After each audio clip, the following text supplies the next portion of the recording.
Zoram Timber Sukyang Turin Zoram Congress Lo Chun Lo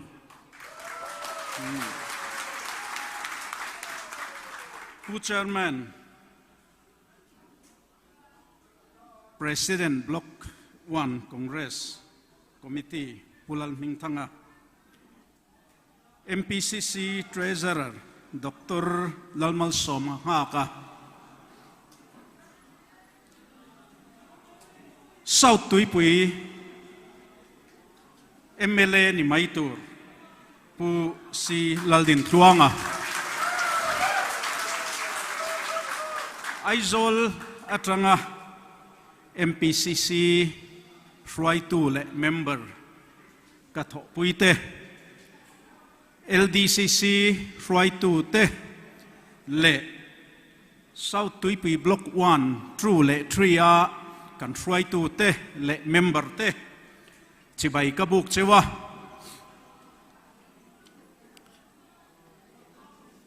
kan treasurer nena trangkhan thu tam tak poimo mai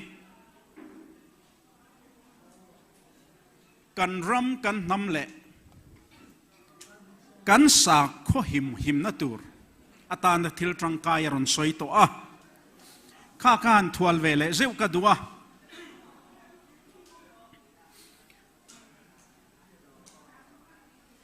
Congress Party hi India ram zalen na swal tule ramdang Sultan na nuai tranga India ram Ruaitu chuak tu party ani a chu mai chu nilavin India ram sa khote nau zok tele nam nu fual le te nau zok te hum hima anom theina turatana dan siam chuak tu constitution a keini ang namte naute ven himna tur le ma kan sol zel theina turatana ruwa man na lo siama Indian constitution chunga loda thap tu party chu congress hene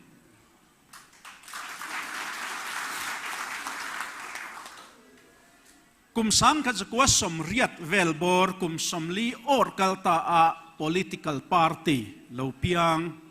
BJP hi tuna India rama alian mekani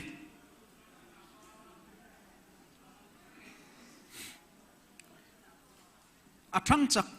em maya tun din hama peichuan lian an liana lian po an intiani nam nuai nung zok le sa khot claim zok sa khop engani zui tu mi claim zok te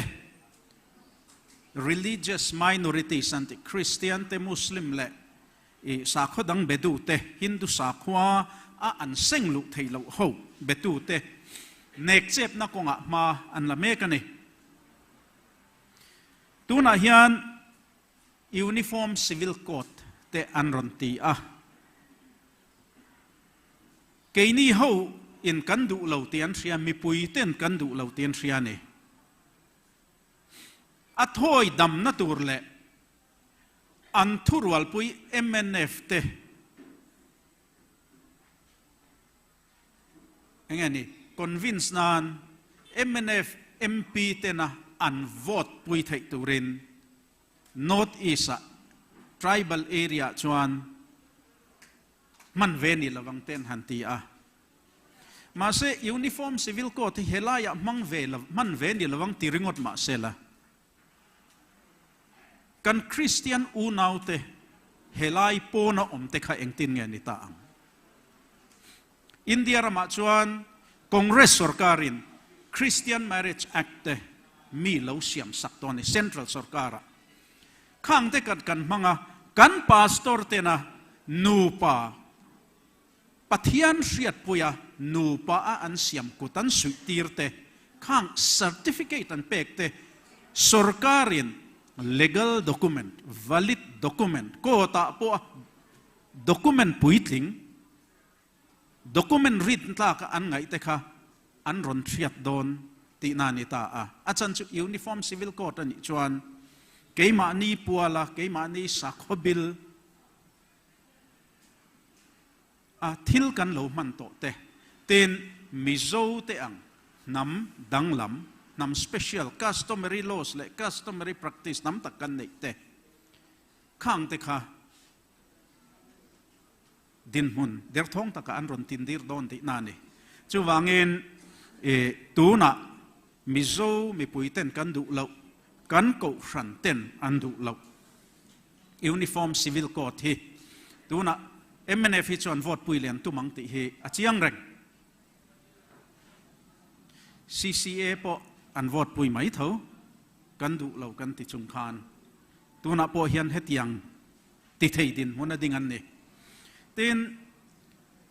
India ram hian kan treasurer no soyang khan party dispensation ni chuang ni lian pui pui an oma pakhat chu BJP kai shrai party sang sang an oma ni India ram hian chung zinga chuan MNF an telani BJP sai ta kan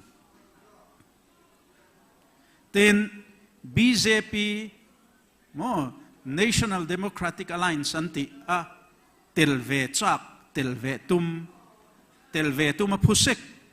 ZPM leader te zinga mi an oma an ni hi khang ho zinga khan an telani kan pia to point le lama chuan India rama sa kho zelen na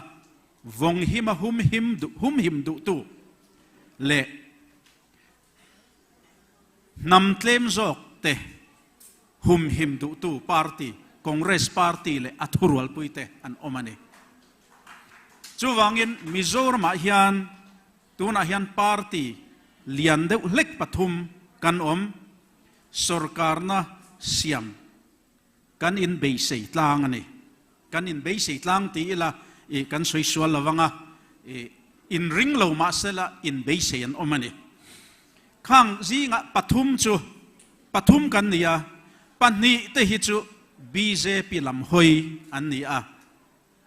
BJP lam hoi lo sa khozalen na hum him tum tu nam nufual le claim zok te hum him tlat du tu party Congress kan omani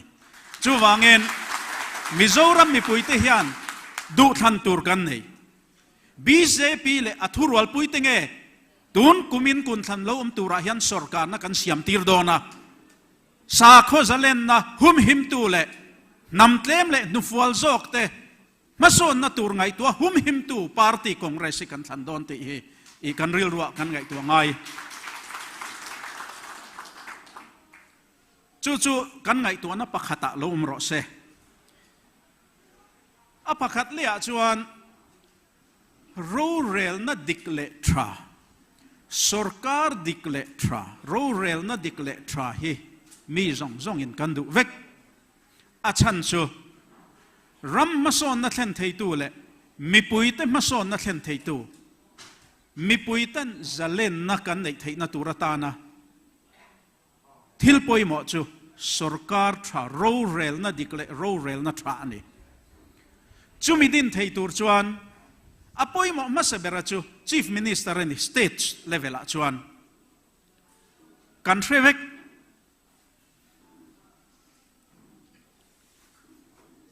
hey MNF te hi MLA nei tha a an in chungchang ai chuan in chuang an dik na chin thui ta ko om MNF MLA te hi mimal tak chuan mi chuan om tak tak mi du om tak tak an ni ma se chu ti ni ching si enga tinge MNF sarkar hi Mizoram mi puiten annin hlo roi tu apoi mo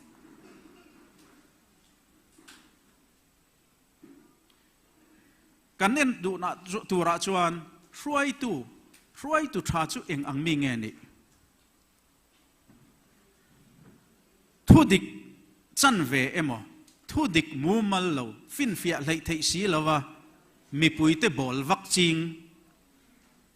kan ram roi tu tan hian kan du em khang tiang mi khan rural na dikle tra hi mi puite mi pe theyang em nge thu soya ding het mi đốt lệ thu bel chian tling lâu soi vắc vắc về ngay reng reng soi về ngay lâu thu soi mà ni thu soi ding tlat mi pulal so ta te ang hi tung e thazo kang rom ro la tu tan kan ram kan sarkar kai shwai tu turatan hian eng ang shwai tu nge kan du kan ram hian eng ang shwai tu nge ma mo te he kan ril ruwa vongila a thain ka ria a hei congress kan zom ve ma politics a lu ve po kan tum ma achan chu politics a ron lu ve te alati ve lo tan chuan la om dewania hupur om dewania khati laya mithiam tak tak sumdon na ko nga emo sarkar na tho na ko nga emo pathian ronggol bol ko nga emo a misang tak tak vantlang chungaleng hanti theitur ang tam tak kan ti ti puyani kan ti ti ho thin chung ho chuan puso ta hi an ring berzel ani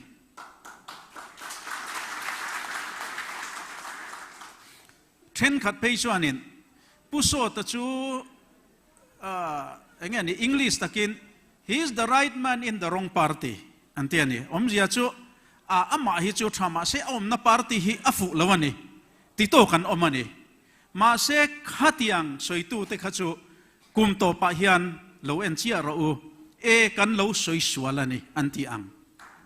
he is the right man in the right party anti donani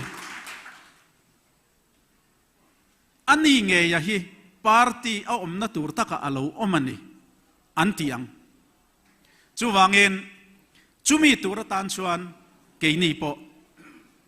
akai zaveng turin kan ron lutani Mizoram mi puiten Mizoramin kan ram le mi puiten ram ro rel na dikle tra kan nei thei na turatana mitra le midik kut ti chak tura politics a hre chung chung a ron zuang lut ve kan nei te hi voi ni han kan soidu a ruaitu apoimo khovel mundanga po mu tura tam lu tu kan mutre ruaitu tra an om namuna chuan ram in ma son mai ni Singapore te po kan soi train kan thralai tam tak na thok turin an kal an mu mo film ma te le internet ta te po kan mu a mun han kal ngei te point kan mu ni ram chang kang discipline tra mi pui te po an discipline na tra ram nuam ani khit yang ram nuam le rang chang kang sa khi ani reng reng lo British sarkar ina independence an han pe khan Malaysia a beta khatianga engemo autonomy big neya khatianga Malaysia sarkar thanoi thazar noya omveri tura ti ania amai ro chu Malaysian te khian andu lawa wangin an ma ni du thu reng po ni chia manglo khan independence an huringot mai ni barlu independence ang de uleken chuti lai chuan mi an re thei em mai ni slum kan ti ang mo India rama kan hu ang chi tam tak an om drugs le rui thei thil an thalai te an tlan na sa ram nu fual mun se om tak ani chuti lai chuan ma se shwai tu tha li kwan yu han han neya kum rei lo te chungin khovel ram chang kang ber a shwai thleng mai ne chu shwai tu poimo na ne shwai tu tha kan nei chuan chu kan din hon ani entinan African countries te chu pathian ina lei hausak na apek chitin reng nei tam takan om oil te le mineral resources gold mo katiang mineral resources tam taka an hausalutu ma se shwai tu ram ro rel na than nei lawa shwai tu tha an nei lawain an re thei em mai ni mi puinun aral muang lo twal tha na atam ruk na atam mo รูกขันเทียนrobbery rock กันตินังโจ rock ตัวรันตำลุตุกริงดไม่เนี่ยจูวางเงินช่วยตุทานป่วยมัวมิโซรามาฮิอันป่วยมัวกันหันตียตุนมาสรการลูโตเตอันเชลเอกันตินะอันนี้ขันละวะทิลทราติตั้มตะกันนี่อบิกตะกินคองเกรสสรการมาสาธิปนมิโซรัมมาสอนนารูเรลตั้มตักอันดินันนี่ไม่รอจูมีปุยเบยเสนะภาคตกลุกนักกันเนี่ยเราติฟูเราเด็กเล็กติปกันนี่ข้างขัดตัวน่ะกันพาร์ตี้ลีดเดอร์ชิพยันอันเสียกันเราติสวลปัลเต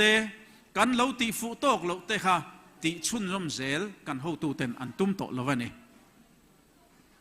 จูวางเงินตัวน่ะชวนมาทาร์ลาอินรวยตุทาร์ทีมทาร์เนนมิโซรัมฮีมาสอนนะลำเลียนะจักตะกะทานปุยฮีคองเกรสสรการินคองเกรสพาร์ตี้นะอัตุมันนีชวนคุมินคุมโตปะจุดยังมิโซรัมเละมีปุยเตจักตะกะมาสอนนะคงกัลปุยเทยตูร์ทานปุยเทยตูร์ชวนคองเกรสสรการฮีกันดินอ่างายะจุมีตุระตานชวนไว้ในกัลคอมเตอินปุยโมกันกุดเก็บปุยโมเบอร์เตอินนี่อวางินตัวน่ะเห็นเทยโตปินชัวอ่างายมิเทนกัดชวนินคองเกรสกันหันซอมโดนเตปอขันเองติงคองเกรสเบอร์เคอร์สรการน่ะเสียมตูร์ปอนิสีเหลาอันทีนี้มาเสกนินกันหูดานาชวนปัทยันมัลสอมตากะกันแคมเปญชวนทินลุงเละติตักเจตารัมเละมีปุยเตมาโซดนานะทกตูระอินเปกันนิชวนปัทยันินมัลมีสอมังติฮีกันรินดานเงียบุรนี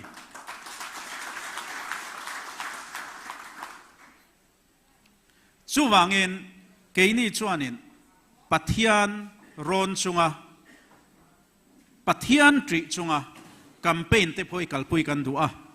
เต็นรัมโรเรลนะสรการนะคองเกรสสรการินอาลาวจังอันนี้พอยน์ปัทยันดูดานะรัมช่วยเฮคองเกรสพาร์ตี้เละคองเกรสช่วยตุเตทิลตุมเละดูดานอันนี้อวางเงินปัทยันมัลสมนดอนตลากะเซลฮิกันตุมปอนิติค่ะกันช่วยดูเต็น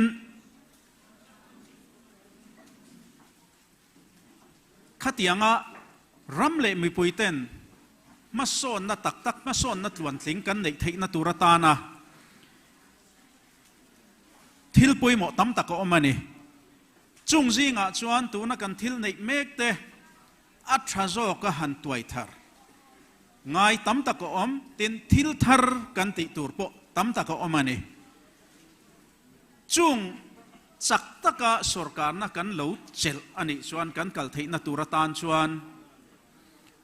ทิลตั้มตักรวมมันน่าเต็นอัมมาสาชวนปะขตาชวนมีปุยเตมีปุยเตซุมมีปุยเตกุตาเอาเทนัตุรตานะรวมมันนะ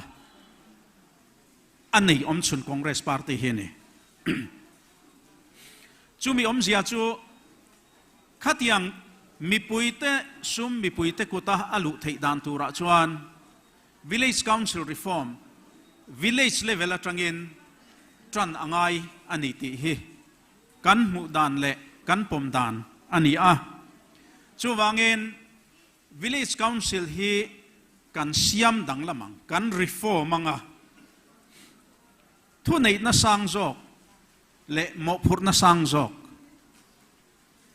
เปกันตุมันนี่ตีนปุยซาโปอันกุตะตำจอกดักกันตุมจู่เอรอจู่สรการนักกันเสียมนัวตีเทจวันนี้อาจารย์จู่พาร์ตี้ดังเต้นอันตุมเวลาขัดยังดินหุ่นดินกันดูนี่จวนคองเกรสอินสรการนักกันจันเทนัตุรตานะกันเบกอ่างายนี่นักกินะ Village Council Reform จุงจังฮิจู่ผู้ว่านั้นดีเทลโซกะจิบเชียร์โซกะอารมณ์สวยตัวระก็เขกดูเดวะจู่วางเงินกันเละล็อกงะอัปขัดเลยชวนreform กันหันตีอาคาเสียมชัดนาทอตูร์ตั้มตะกอมันนี่จุงเตจูให้สรการเราถกโตเตกันนี่ siam that ngai le siam that thei ani dan siam that dan tur te hi ril ruwa tam tak omani chung te chu chak taka siam that na tho ani thei na turatan chuan cabinet subcommittee on reforms ti te Congress sarkar chuan adin don ani chu manifesto apo khana chuang to ni chumi na ti tur poimo te zinga mi pakhat chu chung siam that na tho tura kha entinan department bill department khoi tam tak om thei athen chu department pani pathum khoi thil te po omang athen chu department mal khoi thil te po omang khatianga khan department bill kuta khatiang ngat mai lawa cabinet subcommittee on reform in ruam man na fel tak anei puya chak tak khang kha bo zui ani theina turatan cabinet subcommittee on reform sianin khang kha a monitoranga khang kha chak taka mipuite thatna turle rammason na turatan abo zuianga ti hlotlin ani malo chuan kha kha abo zui don ani ti hi kan soi diwa chu tuna kan ti ang phung ni lavin thil thar kan nei tur te jinga mi ni tin adang lia chuan corruption do kan tia corruption hi tu mai na du kan om lova kalphung fello thil di dan tur ni hau lo po atu renge mo kan ti khopa kan man lar te hi om to a chung te po chu siam danglam angai dona chung te chu siam danglam tur tam tak ol te ati thei political will om chuan ol te ati thei tam tak omani sarkar na kan siam nuwa thathume molek chunga ti thei tur hi mi puite ma son na kong le mi puite na thil tra an mu zot zot thei na tur khopa thil engen iluk hong nei khoi thei hi atamani ti hi voin in lo hriat vetan kadua kang kha achip chiarin kan soi man lawa enge motia achip chiar dewa hredu in omani chuan private point kan numbera whatsapp te mi ronjot ula chiang kuang zokin kan la roin soi theyang ti hi kan fil du bok chewa ten kan ti turte zinga poimo tak bakhata chu hei tuna chuan corruption do konga man ro tangkai bera chu Mizoram lok ayukta ni Mizoram lok ayuktu hi ayukta hi Congress MNF sarkar hian keima andin din na lom an han te thang thatla kan tum ringota hei hi adik zik luak lawani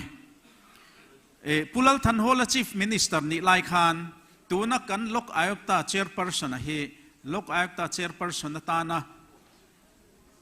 appoint turin ma anlo ladai to a meeting te po anlo nei man to ani Guwahati High Court Chief Justice ko member pakhatani Mizoram atangin chief minister niya speaker of kan assembly niya chuan apakhat le chu leader of opposition ani bokani khang ho thu khom khan anlo ngai to a amai ro chu High Court lamatang khan du dan le ngai dan franga oma wang khan tu thuk nan siam theilawa election in ron nang tasia te khan MNF sarkarin an ron chun zoma congress ina ma an lo lak do na khan ron chun zoma tian an ron tipui tling ta ni maya amai ro chu na thok thein Mizoram lok ayakta hi an siam du chuang lawani tu na hian Mizoram lok ayakta hian ama puala investigation ti theitur investigation wing po nei lo lok ayakta act dana chun anei tur ani ti ni vek tin ko ta prosecution vati tutur corruption case mi hei chu hrimtla kani in ani ko ta trial tura pekla kani anti vabo zui tur ko ta vabo zui tutur ko ta tranvala tutur kha prosecution wing kha heng te po hituna hian anei mumal lawani congress kan ron sarkar chuan Mizoram lok ayakta hi rang takin kan thuam chakanga ama puala investigation wing anei theina turte prosecution wing changklung tak anei theina turatan ma kan langal chatanga tharei lo te a kan ti hlo tlingang ti hi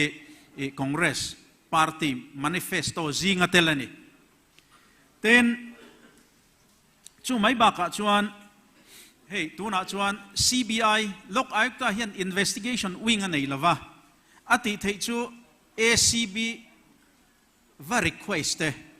CBI zu request kha ni maya ma se CBI kha direct na zu request hei lawani investigation titurin azuk mo ruai thei lawani state sarkar phalna lak photangai trum ni chu state sarkar in phalna pe du lo to nge nge ni chu wangin congress sarkar alodin huna chuan Mizoram lok ayokta in adu huna CBI akolu theina turatan Mizoram lok ayokta tan general consent kan peang mo CBI hi Delhi Special Police Establishment Act nuaya din ania kamidana khan section 6 nuaya khan state sarkar state chunga chuan state sarkar phalna lakang masakangaya chu tuna harsat na siam tu ania chu wangin keini chuan CBI adu huna kaulu theina turatan general consent kan pedona ni tikha kan soya chung kan ti du na chana chu lok ayok ta ama theyang bera thuam chakngal kan tu na chana chu keini chu corruption lak at corruption awanga chuinga ya kan tum lo wanga ni chui lau turin kan don lo chumi awang chuan Mizoram lak ayok ta hi achak theyang bera akal theina turatana alha theyang bera corruption na in nam noi tetana la lutuk ani theina turatana malak ngal hi kan tumani keini jon kan hlau don lo a hlau turin engma kan ti don lo ti hi kan chianga chumi awanga chutiang ti tum chu kan ni ti hi voinia ka soi du ani nia kan soi tong khan congress hi mun sang sanga kan lo mut hu dewa adik chak chuan kan unit try to te kan block level theng te poniang khanga khan tuma han indem tur kan om lova achan chu opposition han om hi chuan election ate han chaklo hi chuanin phur sar reng hi thil harsani tin election te lo om nailem lo boka khatianga activities ne han in choi nung reng tur hi chuan thil harsani amai ro chu Mizorama rural nei lian berle nei thabera chu congress party kan nei te he a hretu in nia lo frenon ro te hi voin nian ka soidu tuna hian kan har mek kan in kan thole mek neutral MNF mi le sa po ni lo congress mi le sa po ni lo mi engemo zatin ZPM lam an onani MNF sarkar thak an du an ning to congress lama khan an lo hoi ri lo achan chu congress alo welcome to rakha in lo mut thutlata lo welcome to khan in om si lawa chu wangin lo welcome to om thun he lama ZPM lama khan an wakalani maya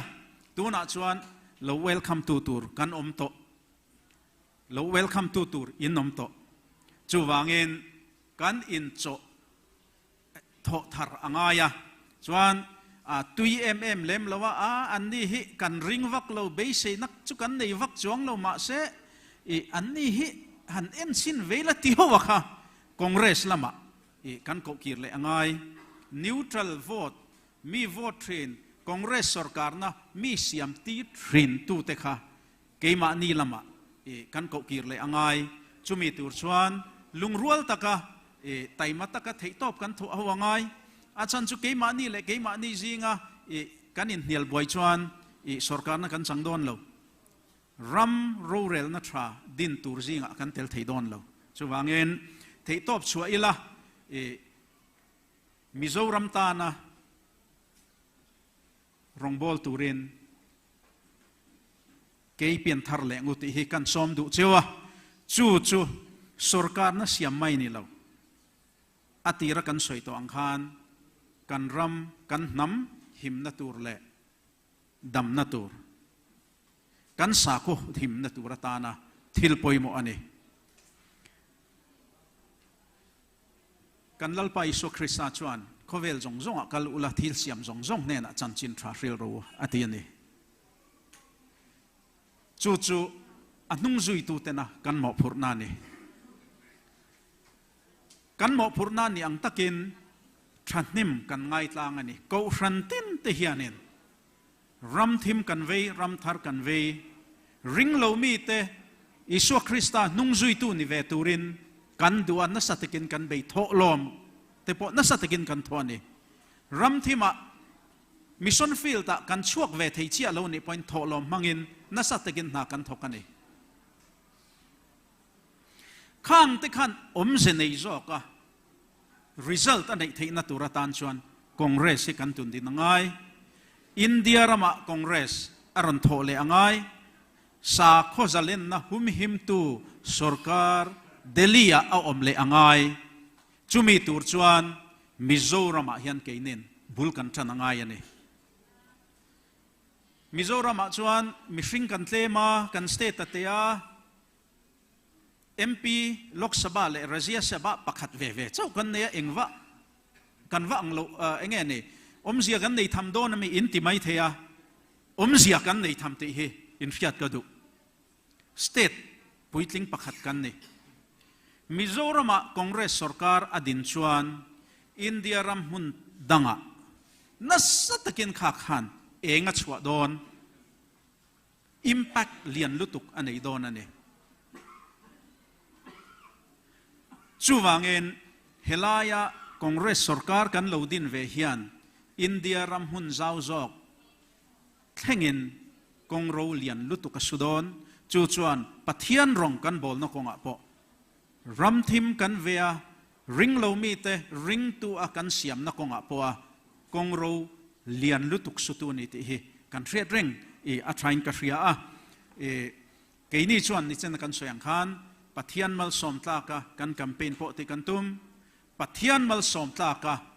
ram ro rel na po kai shwai kan tum congress party hian chu chu e kan tum mai ni lavin chumi ti tur chuan kan thin lung le ngai tu na zong zong hi kan da ni ti hi e voin ni hian ka soidu a chu chu kan thiante in tho pui te le in tho pui ni chia lo MNF lunglen tu te ZPM lunglen tu te le a eng party ma lunglen tu ni lo te po kha in lo shil dar atan a train ka ria a chumi tur chuan voin ni hian kan request in kang en du chewa chuan chumi omzia a chu pusi laldin tluang hi helai south tuipui bial tu MLA ani photangai ani chu chu kan bul tran na tur ani a chumi ani thei na tur tan chuan thei to pi chuat la nga ngu ti kha voin ni han karon som na chiu ani kalome